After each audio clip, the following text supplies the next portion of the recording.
un exercice que j'adore donner et qui marche extrêmement bien avec les enfants et les jeunes. Donc, on est sur une grille de 6 portraits, donc très schématisés. Et j'indique ici, par exemple, je veux une expression de joie, une expression de peur, une expression de surprise,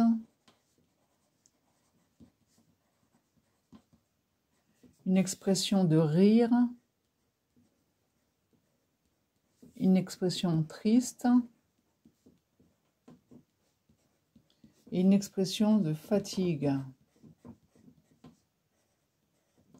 Alors, sans rester trop collé aux émojis dont on a l'habitude, on va venir marquer simplement les axes verticaux, les axes horizontaux. Je demande toujours de placer la ligne pour voir si tout le monde comprend bien les proportions. Donc on vient placer la ligne des sourcils, du nez, du menton, du départ de cheveux. Donc sourcils, nez, menton, départ de cheveux, sourcils, nez, menton, départ de cheveux, sourcils, nez, menton, départ de cheveux, sourcils, nez, menton, départ de cheveux. Voilà. Et il va falloir jouer sur les expressions. Donc, il faut tenir compte des yeux. Quels sont les mouvements des yeux? Quel est le mouvement au niveau du nez, des sourcils? Ce que ça impacte au niveau des sourcils, la bouche. Et à partir de ce moment-là, les personnes qui font cet exercice se rendent compte qu'il faut déjà faire sur son propre visage les mouvements pour comprendre comment la bouche, le nez et les lèvres, tout bouge. Donc si je reste sur une expression de joie, je vais avoir un œil qui va être un petit peu fermé parce qu'on est content. Donc si j'avais... Voilà, on est content, on peut insister sur les plis ici. On ne va pas avoir tout l'œil, on peut même avoir juste une partie. Les sourcils vont être rehaussés. Comme le visage va sourire, on va avoir un nez qui va être un peu élargi. Et là, on va dessiner la lèvre du haut qui va être assez tendue.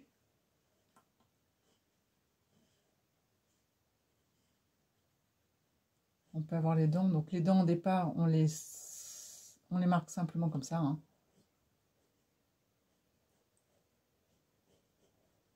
Donc, je peux noircir ici. Voilà, donc j'ai...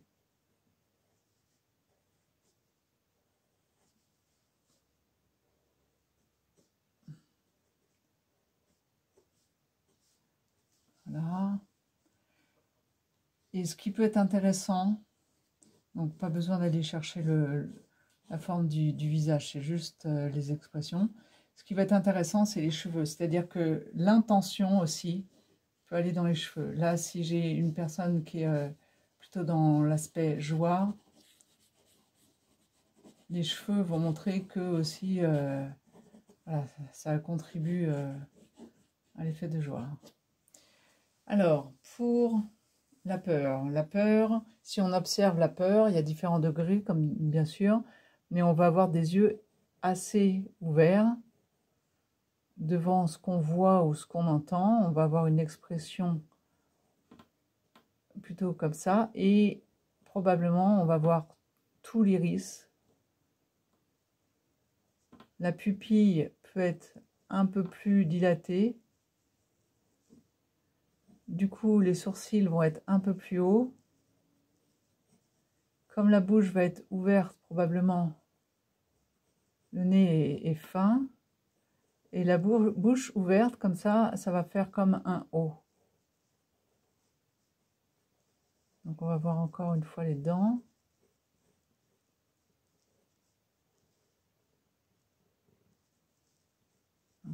fais quelque chose de très schématisé. Et on peut aussi amplifier le mouvement de peur par un visage un peu plus allongé. Et encore une fois, les cheveux, si vous faites des cheveux, alors si c'est un portrait, un vrai portrait, bien sûr, vous faites les cheveux qui est sur le portrait. Mais si vous voulez amplifier votre phénomène de peur, vous allez faire des cheveux qui soit sont hérissés, pourquoi pas, hein, soit vous les faites assez raides. Et là, on amplifie le côté où le visage s'allonge parce qu'il y a une peur. Sur l'effet de surprise, on va être encore sur des yeux qui sont ouverts, mais la pupille ne sera pas autant dilatée.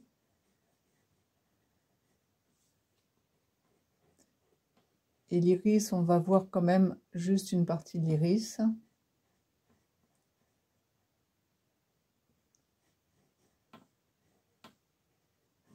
Et ce qui va changer, c'est le sourire en fait. Donc on peut accentuer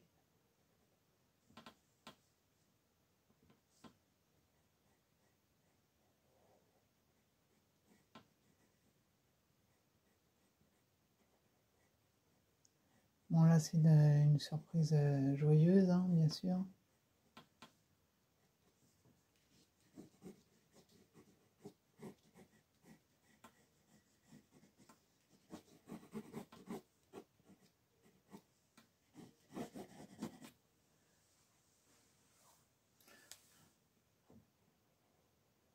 Et si on veut amplifier l'effet surprise, dans ce cas-là, les dents vont être à peine visibles.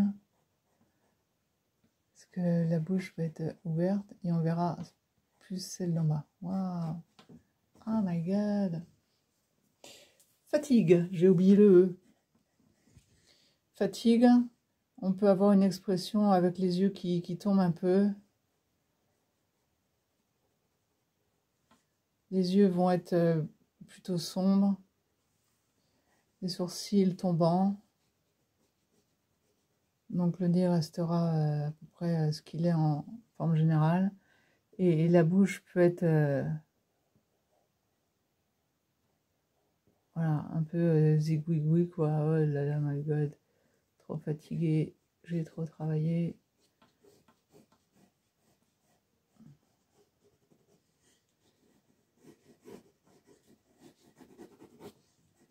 Bon là c'est une expression de fatigue un peu triste. Triste, on peut enchaîner où on va encore amplifier ce côté de la paupière qui tombe.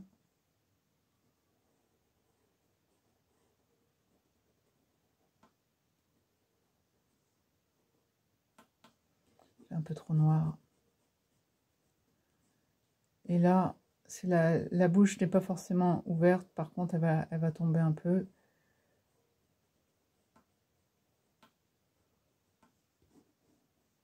Et c'est surtout les sourcils. Bon, ma fatigue, elle est... faudrait faire des paupières un peu tombantes comme ça, mais... voilà, là on a une fatigue.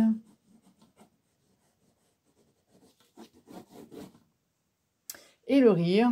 Donc le rire, ça va contrebalancer. C'est un peu la même chose. La fatigue, elle est triste et la tristesse est fatiguée. Le rire, donc on peut même avoir des yeux quasiment fermés. Mais là, on va venir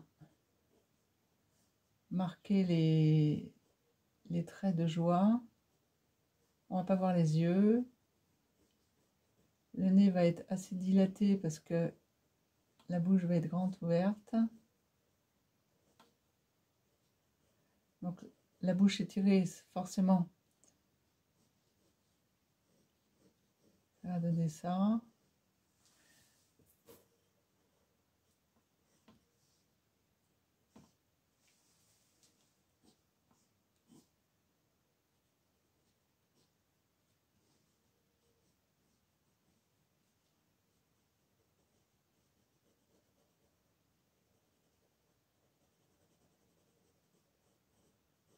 Et de lèvres vont être très détendues. Et il y a les joues aussi. J'exagère un peu les joues là. Mais les joues vont être rebondies.